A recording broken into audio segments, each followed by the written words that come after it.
Good evening. Good evening, Dr. Lamb. How are you? Grand, and you?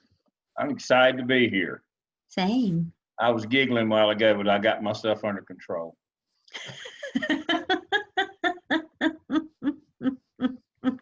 Were you giggling at the commercials or at Kylie playing fetch with her dog? I was giggling at the commercials. I was just because I was just so excited about being with y'all tonight.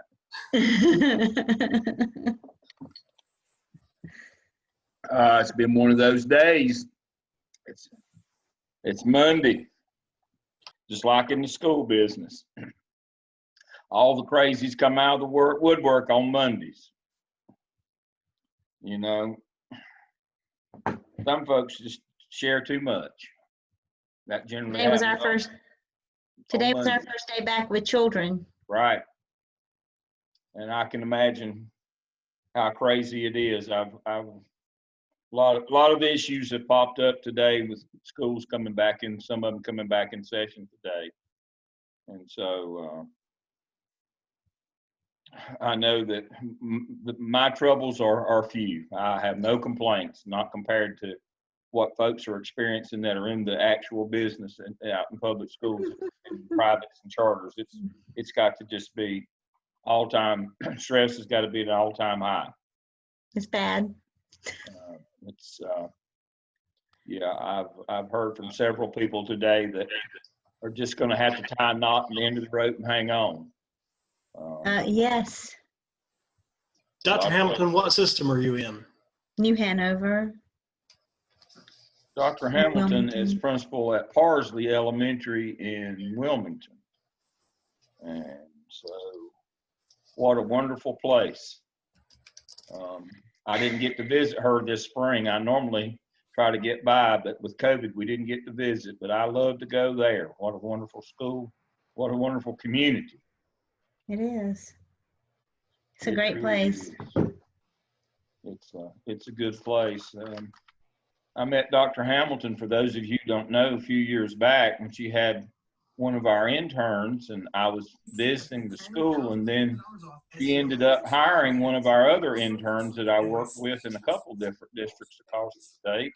Romy, I met in Sawmills up in Caldwell County, and when her and her husband moved to Wilmington, he finished the program with us, and she's now with Dr. Hamilton. So that's right.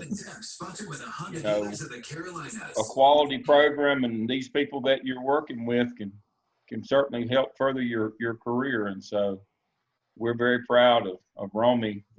She's one of ours. I got a notice a few minutes ago. I need to share my screen, and we'll go ahead and get started here in just a minute. But I got an email just a few minutes ago, speaking of that part of the world, from Dr. Sarah Whitaker. Dr. Whitaker is based out of Wilmington as well. Two of our former candidates got a job, just got an AP job in Bladen 2 years ago, and has already been promoted to principal in Bladen County. And he's taking Dia Thomas's position. She was a principal and one of ours, and she's now been promoted to the central office. So that's awesome. That's in Bladen, down in the White Lake area, Bladen Borough Council, for those of you who know where all those places are. So that's good news. I got that just the last half hour that we've had another promotion. We did lose one of ours today. Well, I guess Friday.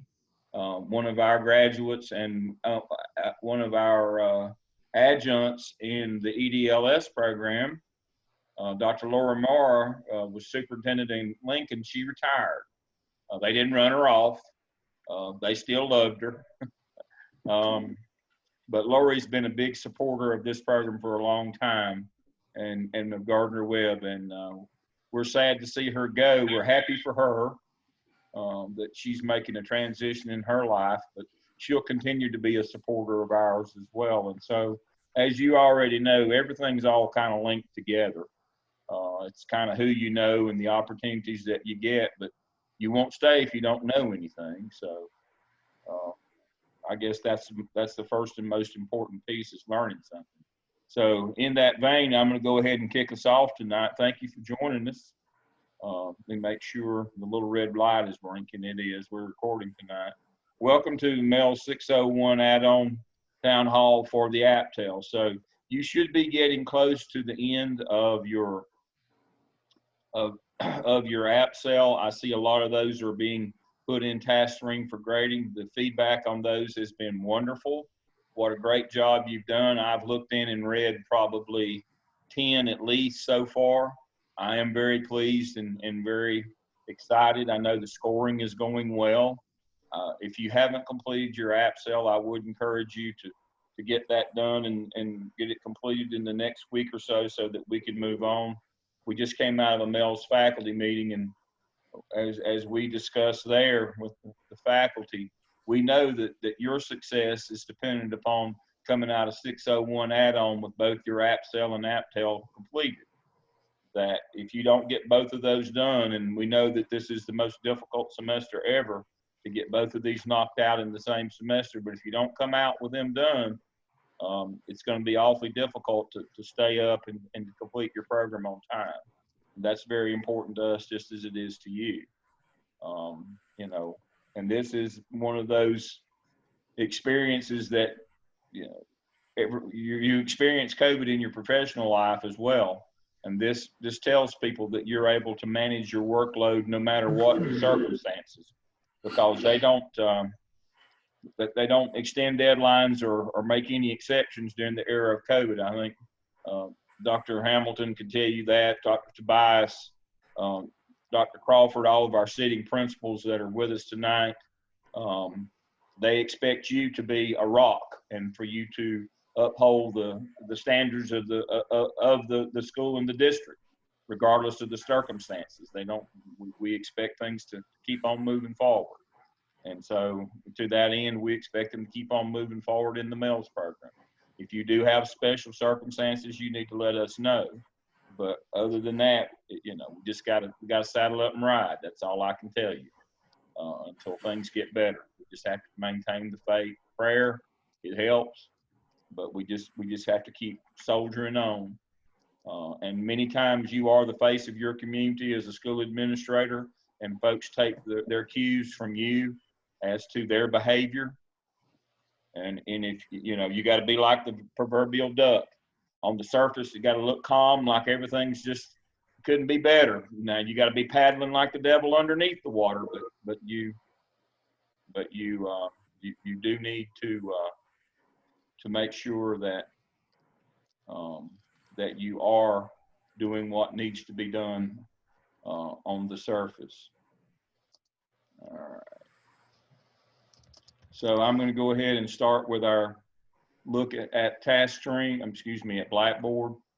So in your Blackboard shell, you've got two menu items over here on the left. One has your task and the prompts. The other has your template and materials. I'm in that. So tonight I'm going to be working off of, you do have an example as well. I'm going to be working off the helpful hints and the template tonight because they do contain the task and the prompts. So I'm going to go ahead and dive in for our time. So let me start with, here is your helpful hints for the AAPTEL. Who put all this together? Dr. Revis, is this yours? Or Dr. Stedman's? But the faculty put this one together. I don't ever like to claim that it's my work. And so the faculty put the helpful hints together for you. The AAPTEL is the second of the 6 evidences you will complete. You'll follow the same format as you did with the AAPTEL. You'll complete a new cover page. Only difference is you identify this as evidence to your name here, same as before. You will use the school profile that you created for the AAPTEL. Let me say that again. I get students all the time email me, and they'll say something like, I told everything I know in the school profile for the last one. What do you want me to put in this one? Well, I just want you to do a copy and paste. You can actually, copy just a simple copy and paste for your school profile. We told you, once you do that one time, it's done. And you use it with all 6 of your evidences. Whoever reads your work will know the context the work is in. And then in task 1, prompt 1, let me read that to you right quick.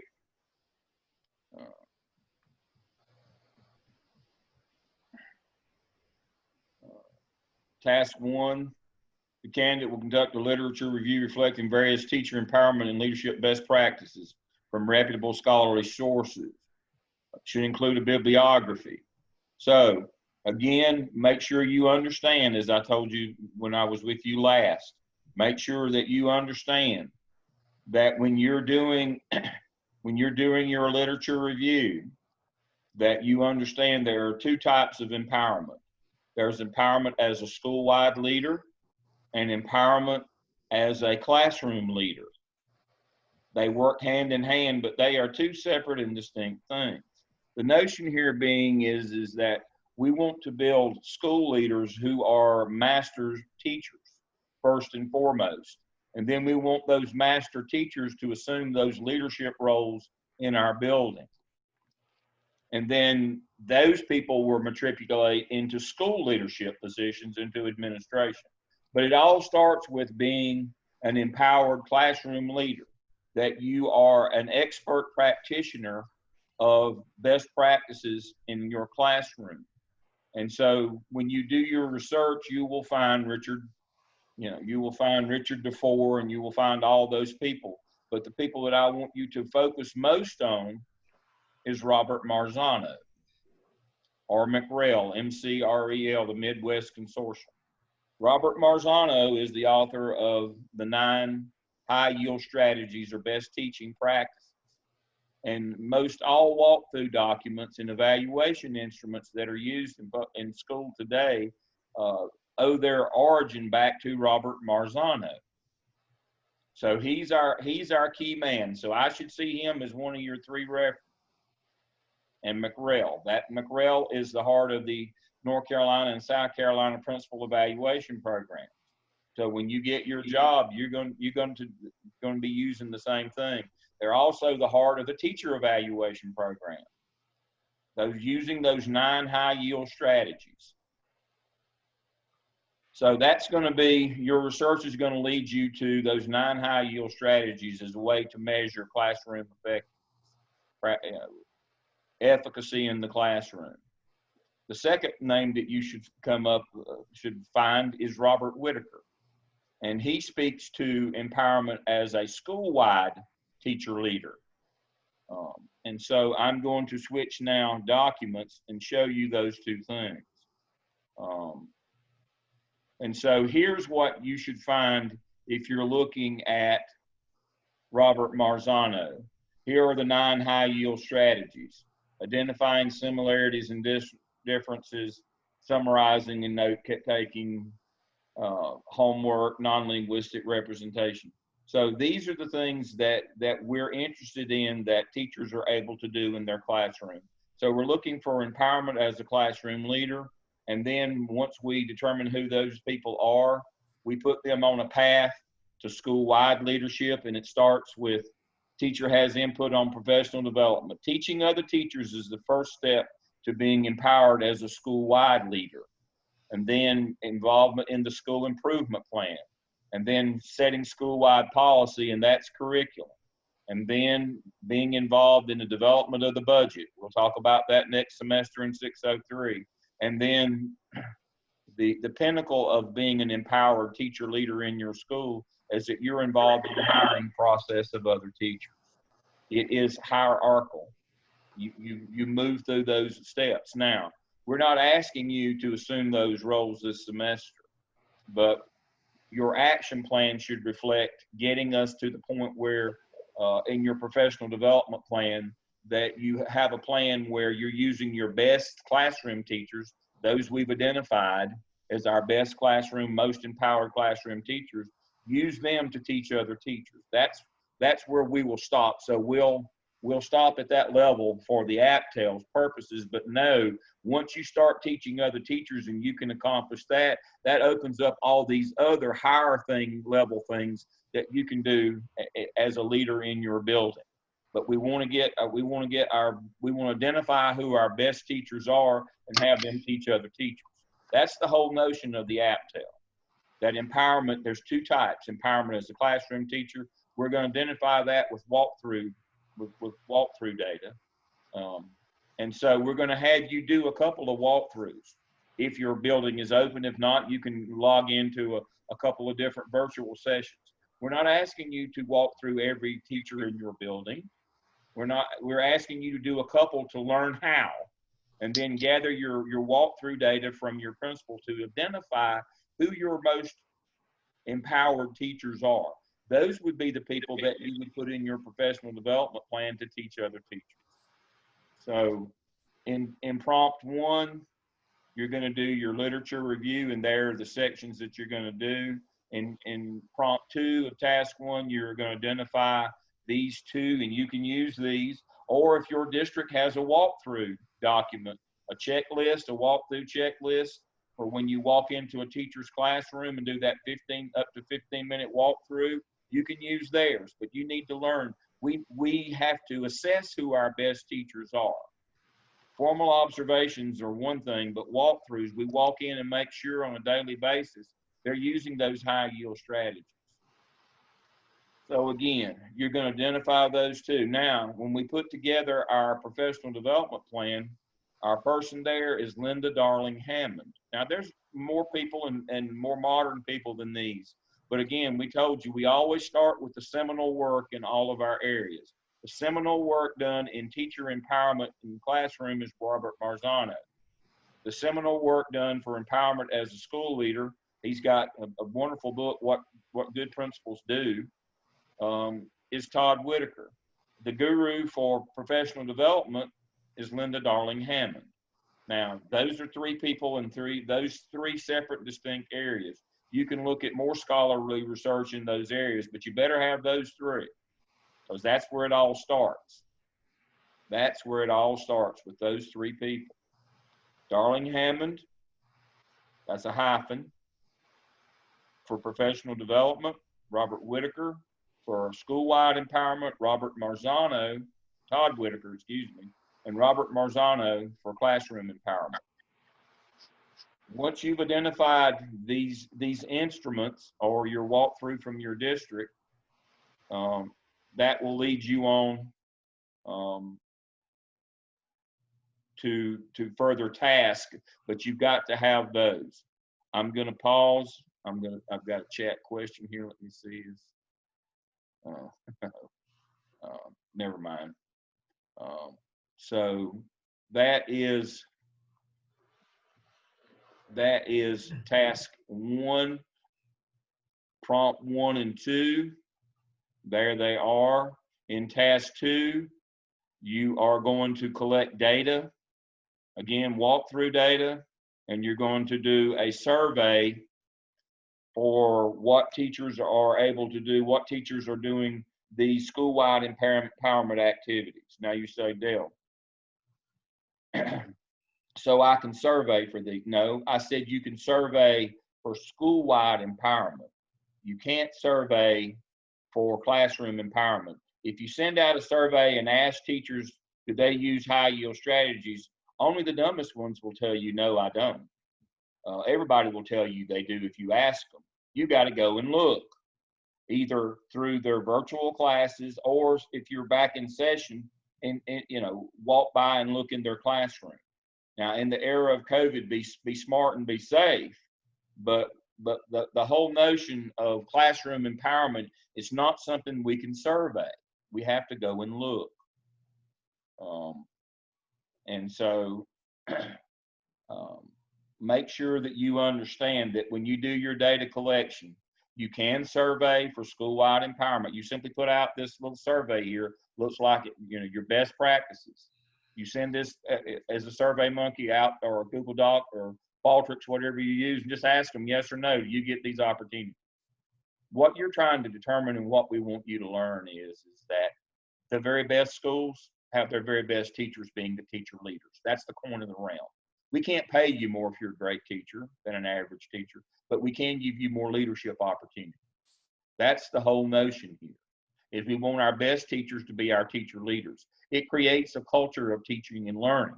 That's what we've got to do. What do they do at Jones Sausage? They make sausage. What do we do in school? We teach kids. That is what that is our core competency. That's our sausage. That's what we do. And if that becomes the most important thing in your school, if that's what is supported, if that's what is celebrated and recognized, more teachers will strive to be great in your building. And when you get that going, you've arrived as a school administrator.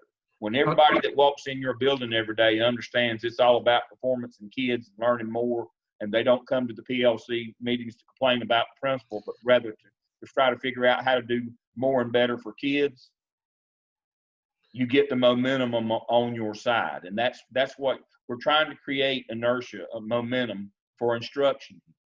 The best schools already have it, but if you don't prize that and continue to support it, it will go away. It's a whole lot easier to lose it than to get it.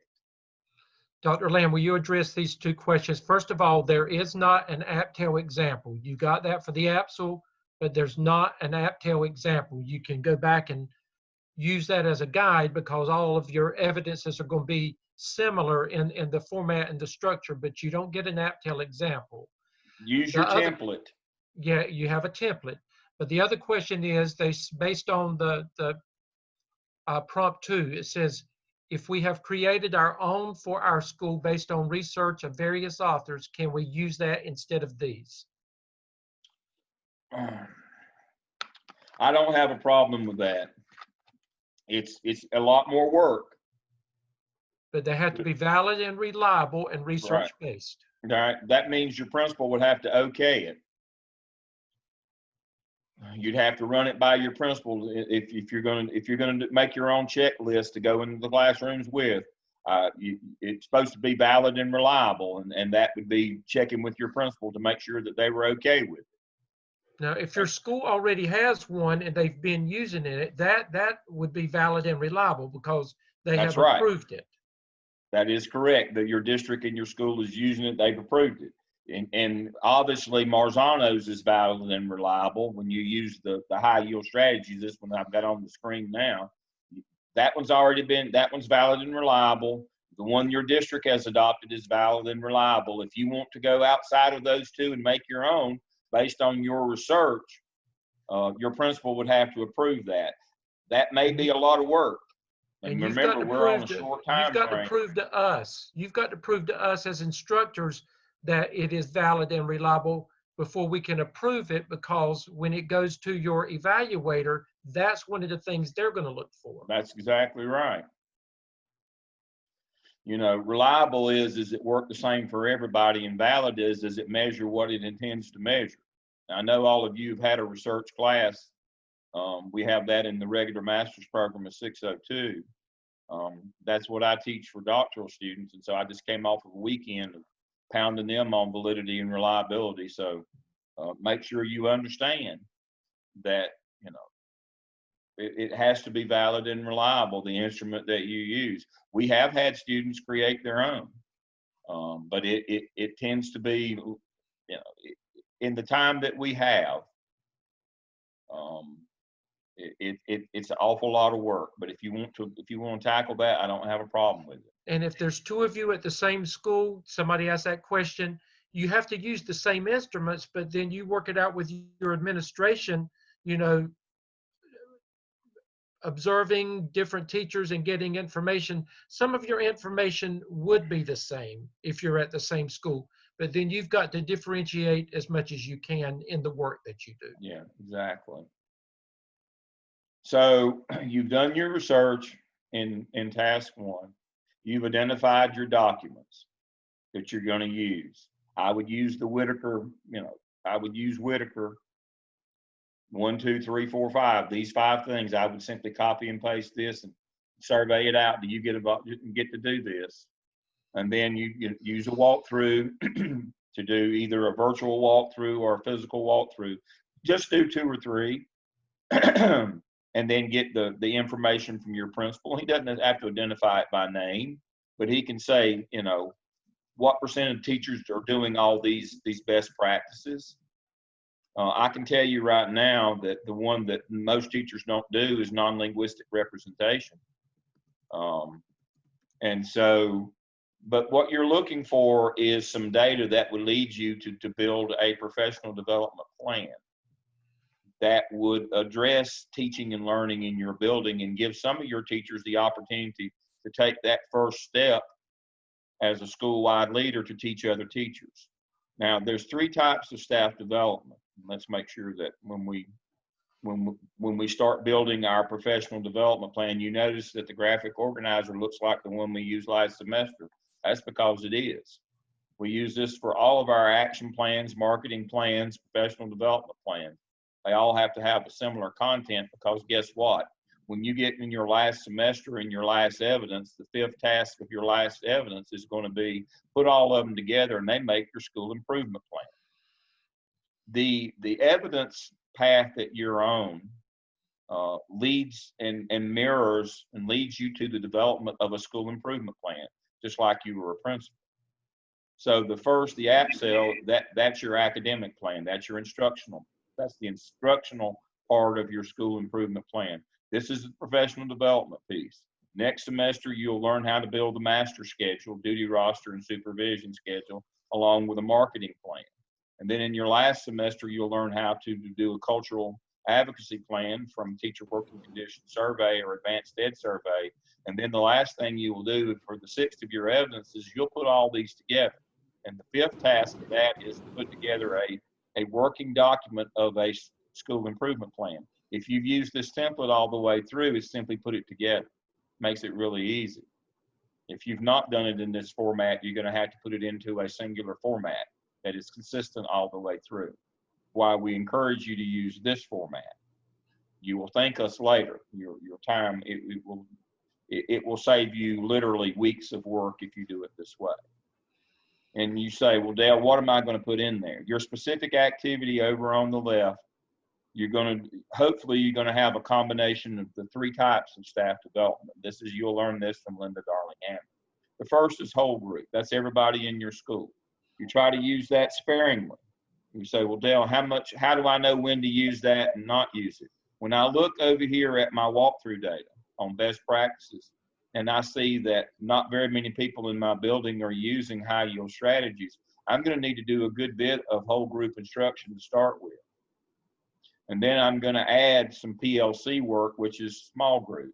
And then I'm going to add some one-on-one with my new teachers and my low performing teachers. But we gauge how much of those we use based on our need. If 95% of our teachers are using high yield strategies, I wouldn't do very much. I would not do very much in terms of whole group. Conversely, if only 5% of my teachers were using high yield strategies, I'd have to do a lot more whole group instruction. What I would do in my small group or PLC instruction, I would focus on the individual of the 9 high yield strategies. I told you non-linguistic representation will be the one that teachers do the least. So that would be my first one of these that I would cover in my PLCs is that one. I would make sure that we addressed the 9 strategies that we were the weakest in or did the least amount or did the best in. I would address them in PLCs. I would do a couple of them a semester maybe, or a couple a year according to how bad we are in them. And then my one-on-ones would be all new teachers would get one-on-ones. And you said, well, Dale, what does master schedule have to do with forming your school improvement plan? One of the first things you need to understand is if you want to do one-on-one where you have a mentor mentoring a 3rd grade teacher that's mentored by a master 3rd grade teacher, is you have to unbalance your schedule. And what that means is all 3rd grade teachers can't be on planning at the same time. Otherwise, if that's the case, then me and my mentor, Dr. Stedman's my mentor. I'm a really bad third grader or new third grade teacher, and he's my mentor. He's a master third grade teacher. If we have planning at the same time, all we can do is sit and look at one another or talk to one another. That's not going to help a lot. I need for him to be, when he's teaching, me to be on planning so I can go and watch him, and vice versa. Well, we don't like to do that in the elementary, or we don't like to do that in the middle, or we don't like to do that in high school. We like to have a balanced schedule so that all of our third grade teachers are on planning at the same time. Well, that won't work in our staff development model. We have to learn how to unbalance our schedule.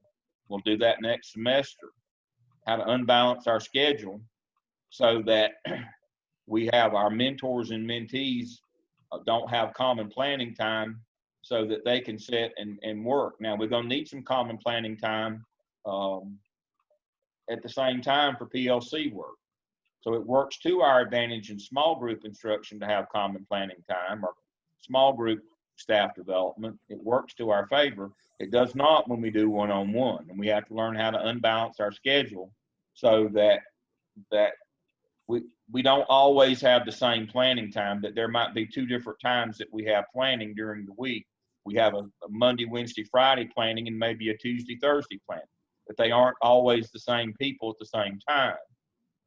We don't have to do that for everybody, but we need to learn how to do those kinds of things in our master schedule so that we can accomplish the professional development that we need. So what I'm going to pull up now, and no, you don't have a copy, and no, I'm not giving you a copy. I'm going to tell you before I pull it up. But I'm going to show you what I'm talking about. Again, remember, we don't do as many examples with this one. And so my professional development plan for my school, I call mine MTSS for teachers.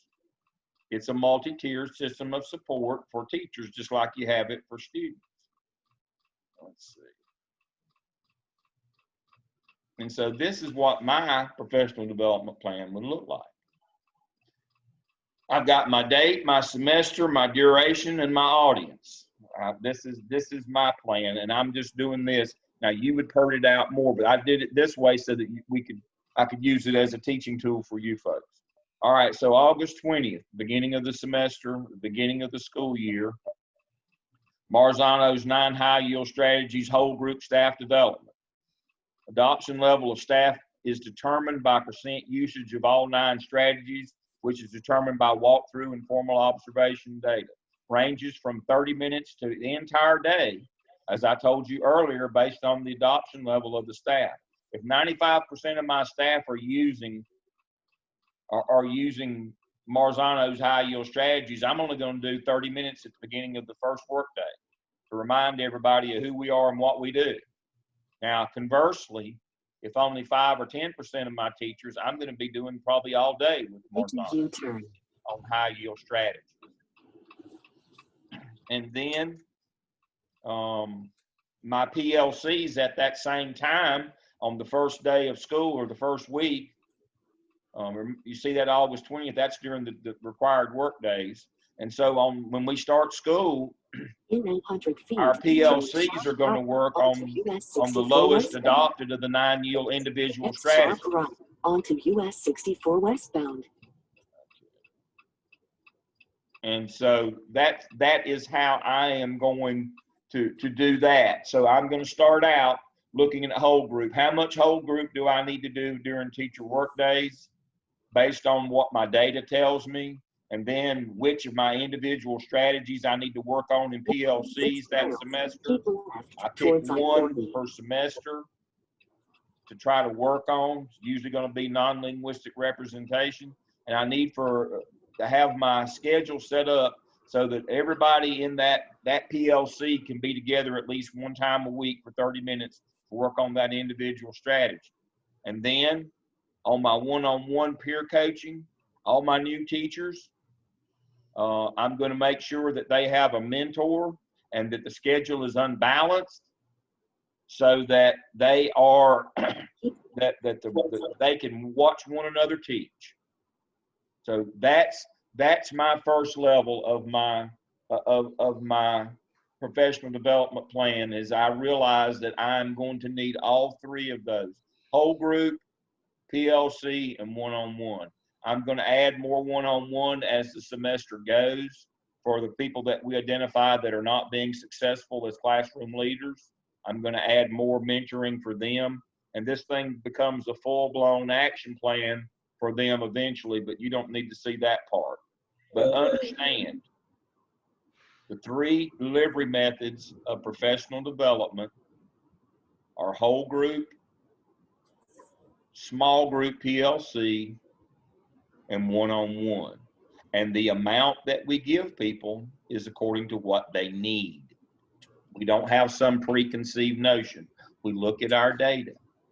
Is our faculty as a whole, how much are they using best practices of teaching? If not very much as a whole, we do a lot more whole group instruction. If they are doing it as a whole, we pull back from the whole group and we do more PLC and one-on-one. That's as simple as I can make that. But you must know how to gather that data and why you're gathering that data. We gather that data with these two instruments: a survey for school-wide empowerment from Todd Whitaker, a walkthrough document, a checklist from Robert Marzano for classroom empowerment. When we have our data, we sit down and we write our action plan, which is a professional development plan. When we have that done, then we do the remaining 9 competencies in task 4 that we didn't do when we did task 5 of the AAPTEL. So if you can get it in your head, there's 2 types of empowerment: empowerment as a school leader, as measured by Todd Whitaker's 5, and empowerment as a classroom leader as measured by Marzano's 9 high-yield strategies. And we got to get that data and we formulate our professional development plan, a plan that fits our needs. If you can figure that out, you can make a real difference as a principal in a building. You can get professional development to people that need it and the type that they need. And you will understand that when we pick our best people, our best teachers to be our school leaders, our school develops a culture of teaching and learning. And that momentum will do more for you than anything else that I can tell you. That is the secret to public school administration. I'm telling you the secret right now tonight is if you can create a culture of teaching and learning in your building, you will be a successful school leader. The scores will come. Again, you can't pay your best teachers more, but you can get them into leadership, key leadership roles, and give them more, empower them more as leaders and more decision making in your building. And here's kind of my last in this rant tonight. I'm going to tell you this. In buildings where we pick our school leaders by the eeny, meeny, miny, mo method, usually aren't very good schools. That teachers, our best teachers are our school leaders. Those are good schools. If we just pick people for leadership roles in our schools that proverbially or literally roll the ball out, that's all they do, they're not great teachers, you will not have a culture of teaching and learning. And you will be saddled with whatever comes walking through your door, both students and teachers. That's what you will get. You will have no impact on your school and school community. You'll just be, your outcomes will be determined by who you get, not what you do with them. And that won't go well for you. You won't show any growth in your building. You'll be saddled with whatever, you will be swept along with the tide. You won't be in charge. You'll be one of those people, instead of making things happen, you'll be one of those people that say, what happened? That's never good for people that they hired to be in charge and to make things happen. Remember, you don't teach a soul as an administrator. Your job is to make sure the kids get taught. Creating a culture of teaching and learning is what will carry you through. This is the heart of that. Identifying who your best teachers are, using them to teach others in one of the 3 ways: whole group, small group, or one-on-one. using your best teachers to work with your not best teachers. That's how you create a culture of teaching and learning. Promoting those teachers into leadership positions in your building, those great teachers, sends a message that what we value in this building is great teaching. I have revealed, I've raised the curtain tonight, and Oz is behind it, and Oz is telling you the secret to school administration is creating a culture of teaching and learning. Dr. Crawford, I'm gonna call on you. What have I missed? You haven't, and just know that when it comes to the area of professional development, your teachers will tell you about that too, especially on the teacher work condition survey. And you know, and some of that you may not have control over. You know, you may not have the budget to do lots of big fancy things with PD. So you got to really pick and choose high quality things you can do, and then things you can follow up on in the classroom. But beyond that, you just got to be really, really strategic about what you're doing, what your kids need, and then so that you can give your teachers what they need so that they can give the kids what they need. Because the bottom line is, folks, if you don't feed your teachers, they'll eat your kids. That's right. That is exactly right. And Dr. Crawford made a great point. He's an elementary principal. 30 years ago, believe it or not, I was an elementary principal. And we had we got a staff development or professional development allotment. We don't get that anymore, or if we do, it's won't even buy stamps. And so this is the way that you make your own. You use your best teachers. You use the talent in your building. You're not dependent upon getting an allotment or your district giving you money to do this, because guess what? They're not going to. You know, the check is not in the mail. Let me be clear. The check is not in the mail. You're not going to get very much staff development money, if any. And so this is a way that you can work through that anyway. You can still provide high quality professional development to your teachers without having to have a budget. It just takes a little creativity in building your master schedule so that you can free up those great teachers to work with your not great teachers. Trust me, you don't always inherit the very best teachers. You don't always hire the very best teachers. I don't know if you know this or not. Just like when my wife sends me to the store, and when I come back with something that she didn't send me for, I have to remind her, you understand that I can only buy what they have. I know that I can do better always, but I can only buy what they have. If you're in a lot of districts, you can only hire who they send you. Folks, we're in a crisis. We're in a teacher shortage. You're just hoping you have 3 candidates to pick from. And some of them, you know, you wonder if they can pass the mirror test.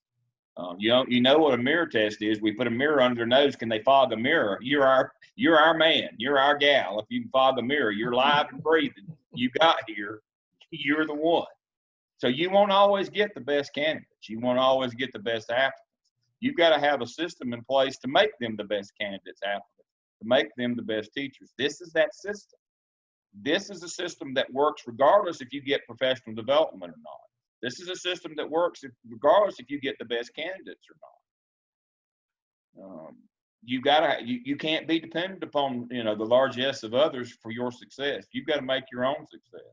This is a way to make lemonade out of lemons. I would use the chicken example like in football, but that's not appropriate anymore. Joel knows what that is. All football players, all the coaches know what that means. It's something about chicken salad, but I'll move on from that. It's lemonade out of lemon.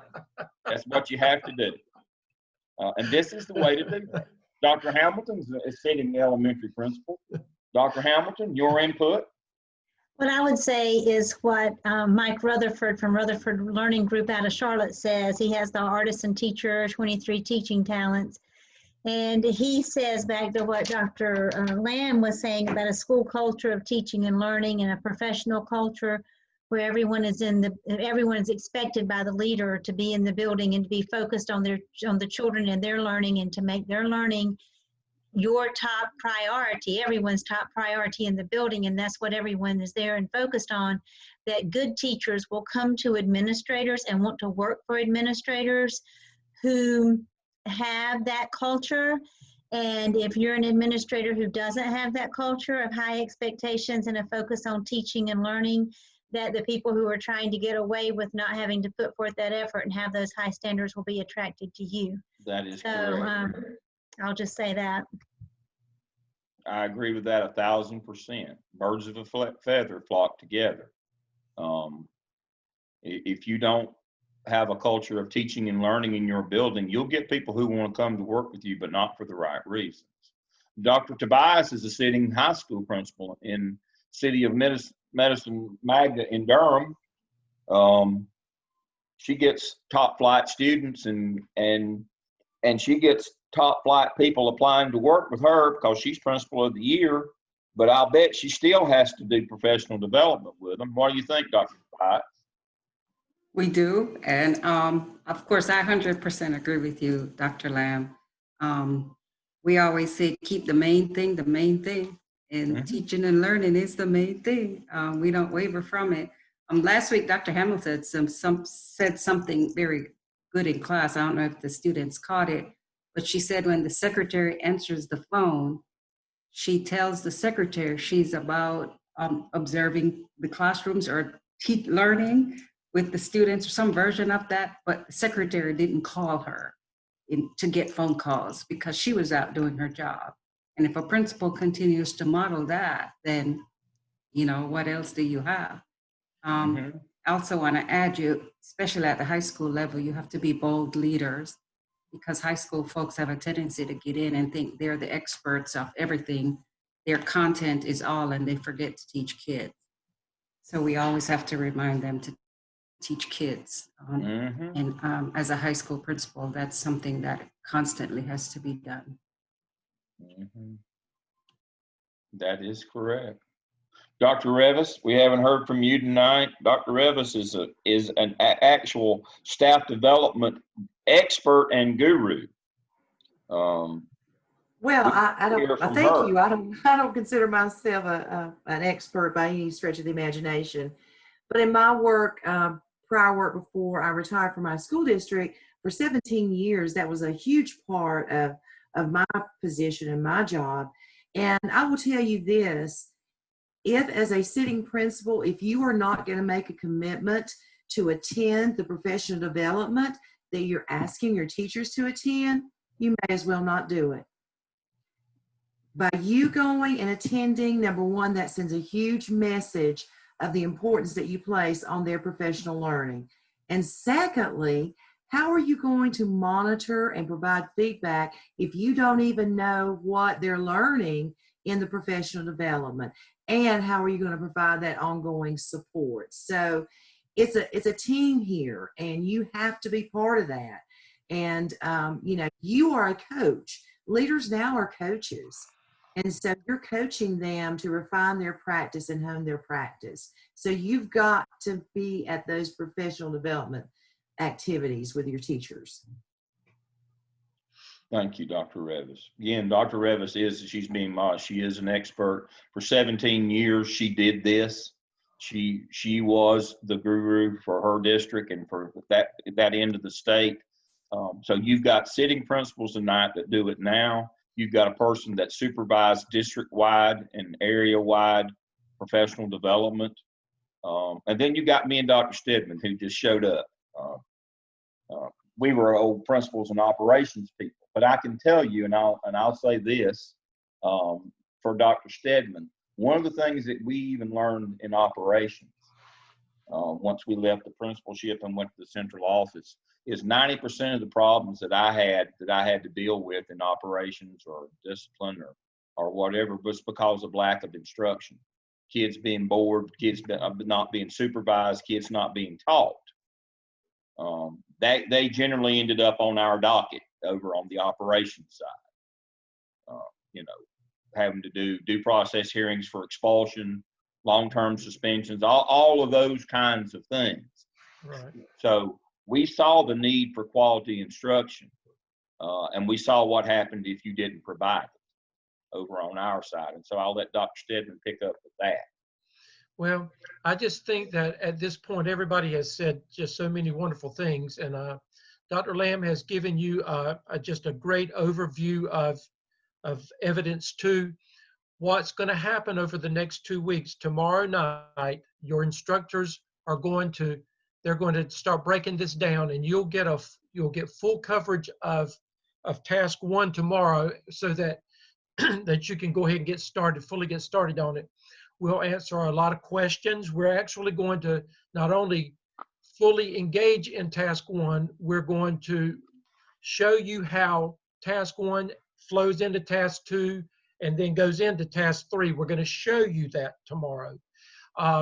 Actually, next week, not this Tuesday, but next Tuesday, originally was considered to be your fall break. There is no fall break. However, we're not going to come online as instructors Tuesday week, but I'm going to ask all instructors to come online. And what we'll do after we go over everything tomorrow night, get you started on task 1, you will have had time to have begun working on that, and we're going to use next Tuesday as a Q&A time to help you with where you are and to further address things along the way. Then the next week we come back on Tuesday night. We'll go back over task 1 again, but we'll have to get you started on task 2. And then that Thursday night, we will have a coaching session. Dr. Lamb will join us on that Thursday night, and then we'll do it probably again the next Thursday night. But you should be pretty much able to move forward after that. What we'll do tomorrow night too, I know you're thinking, well, how am I going to do these walkthroughs? How am I going to do this? We're going to show you based on whatever you're dealing with. If you're on a B schedule, C schedule, we're going to help you understand how you can get these things done. All of it's doable, and we're going to help you figure it out. So don't stress over all this. Just know that there is a way to do it, and we're going to help you through it. And Dr. Lamb, this is my last thing. Dr. Lamb's getting old. He said he always picks on me about getting old. He's getting old. He forgot that MTSS form. For some reason, he just got gift happy last spring, and he gave us all that stuff, and it is actually in your Blackboard shell under the AAPTEL template and materials. He just plain forgot about it. So, yeah, I've got old and senile. You see the beard. He's starting to play Santa Claus. So, I mean, the Santa Claus comes out about this time of the year, and he does give things away once in a while. We were going to give it to you when we had the work session, but I think it's already there. It's already there. We've already started. We started putting that out in the era of COVID to help expedite the process. We didn't previously, but since we got hit with COVID last spring, about the time that we got to the AAPTEL, I made the decision to go ahead and we would start putting that out to give you as much help and support as we can to be able to put your plans together. So thank you for reminding me, Dr. Stedman. Yeah, well, he keeps me along so I can keep him reminded. Yeah, he has to remind me. I have all these notes written down everywhere. I'm like the kindergarten kids. You have to pin a note to my shirt when you send me home, or I forget everything. Y'all think I'm kidding. I've got one note here. I've got a notepad here. I've got another one here. I've got them too. And then I've got 4 different notepads. There's the other one. I've got 4 different notepads at any one time. You know, if you can't remember, you have to write it down. So I have to have my note pinned on my shirt every day when I leave about what I'm going to do that day. But seriously, we do want, we will figure out a way, or we'll help you figure out a way to do this during COVID, because guess what? Dr. Hamilton, Dr. Crawford, Dr. Tobias, they have to figure it out every day as well as principals. It's not how it was before. It changes from day to day, week to week, but our goal of teaching kids doesn't change. That's the constant. regardless of whether we're under plan A, B, C, or D, or A-B day, or hybrid, or we still have to soldier on. That doesn't change our performance metrics of teaching and learning. We just have to figure it out. So we'll expect you to figure it out. We'll help you to do that. It's not the easiest time for us in this program, but it's not the easiest time for you in your job. It's not the easiest time for principals right now, and you just have to keep on soldiering on. And by the time we get to the walkthroughs, we will have our first Thursday night coaching session, and at that time, our sitting principals, we will ask them at that time to share some of the things that they are having to do, so it will help you understand better what you can do, based on that first coaching session that we have. All right. That's it, Dr. Lamb. That's all I've got. We're actually 7 minutes early tonight. Somebody take a picture. That'll be the only time ever that we got through 7 minutes early. I appreciate you joining us all tonight. I appreciate the staff being with us. I pray for you and the situations that you're in, for your health and for your children, and for what's going on in your building. I know it's a tough time. Just know that prayer helps, and you'll get through it. And we will see you. I guess your instructors will see you tomorrow night, and I'll see you again soon. Thank you. Okay. I appreciate Thank you, Dr. you joining Lamb. us. Good night, everybody. Good night.